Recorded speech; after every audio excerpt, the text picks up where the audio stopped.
ici est caractérisé par trois entités. Il y a son corps, il y a son âme, et puis il y a son esprit. Vous me suivez?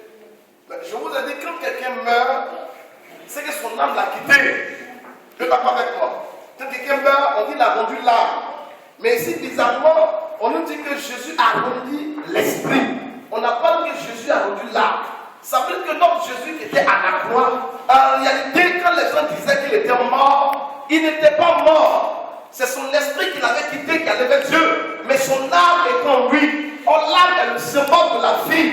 Et ceux qui ont dit que Jésus était mort, ils se sont trompés. Mais pourquoi ils ont dit qu'il était mort? Ils ont dit qu'il est mort parce que quoi? Parce qu'ils l'ont touché. Il n'arrivait plus à bouger. Mais je vous ai dit, frère, c'est pas parce que ça ne bouge plus dans votre vie que votre vie est morte. Même si ça ne bouge pas, tant que votre âme est encore en vous, vous êtes capable de redémarrer votre vie. Ce n'est pas encore terminé. Ce qui a provoqué la résurrection dans la vie de Jésus, c'est que c'est son esprit qui est parti, mais son âme était encore en lui. Or, l'âme, c'est la vie. On n'a jamais enterré quelqu'un son âme. Alléluia. Vous avez déjà vu qu'on enterrait quelqu'un son âme. Dans le jour où on va enterrer Jésus, le cimetière qui a accueilli le corps de Jésus, il a accueilli quelque chose qu'il n'a jamais vu. Enterrer un homme avec son âme. 3 jours après, la Bible déclare que la terre était obligée de le rendre. Parce que ce ne sont pas des hommes comme ça qu'on peut mettre au cimetière. Il y a des hommes qu'on peut mettre au cimetière, mais il y a des hommes qu'on ne peut jamais mettre au cimetière. Pourquoi? Parce que lui, Jésus, il allait dans le cimetière avec son âme en lui. Or, l'âme est la vie de l'homme. Et tant que ton âme est en toi, il y a toujours la vie en toi. Mais ce n'est pas parce que ça ne bouge pas que tu es mort. Même si tes affaires ne bougent pas aujourd'hui, il faut reconnaître qu'il y a une vie là-dedans. Et à partir de cette petite vie qui est là-dedans, tu es capable de tout redémarrer, tout recueillir. Écoutez, les gens vous jugent par rapport au mouvement de votre corps. Les gens, ça dit, ils observent le mouvement pour parler. La Bible dit que le roi, même en son temps, il a envoyé 101 soldats pour aller voir si Jésus était mort. Arrivé là-bas, il a pris une lance et puis il a piqué dans ses côtes. Il a piqué, Jésus ne bougeait pas. Comme il ne bouge pas, il est mort. Est-ce que parce que quelqu'un ne bouge pas, c'est qu'il est mort? Même si ton foyer ne bouge pas, ton foyer n'est pas encore mort. Même si ton commerce ne bouge pas, ton commerce n'est pas encore mort.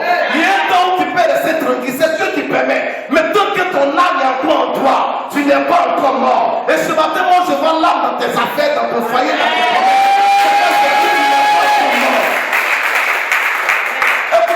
Ceux qui ont déclaré que Jésus est mort, ils se sont trompés. Et ceux qui sont en train de déclarer ta mort, je dis, ils se sont trompés. Amen.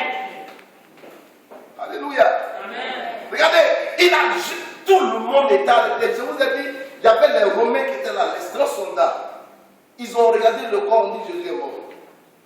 Même les grands prêtres qui étaient à côté de les sacrificateurs, on dit Jésus est mort. Même ses disciples disent Jésus est mort.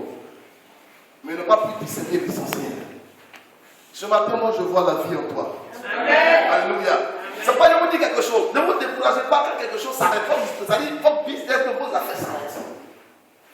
Ou bien quand ça commence à devenir bizarre, le plus important, c'est l'âme. Amen. On ne peut plus dire rendu l'esprit. On n'a pas dit a rendu l'âme. C'est l'esprit qui allait vers Dieu. Mais l'âme était encore là. Et l'esprit allait vers Dieu, pourquoi? Parce que c'est dans l'esprit qu'on fait des prières. Frère, quand tu as des problèmes, laisse ton âme dans ton corps. Mais permets à ton esprit d'aller dans la présence de Dieu et porter ta situation devant te dire, Seigneur, tu as tel problème. Et Dieu va t'exaucer à partir de ton âme qui est encore dans ton corps. C'est pourquoi toujours t'avais dit, mon âme fortifie-toi. Parce que tant que ton âme est abattue, tu ne pourras jamais redémarrer de Dieu. Amen. Quand tu as des problèmes, laisse ton esprit partir vers Dieu. Mais laisse ton âme dans ton corps.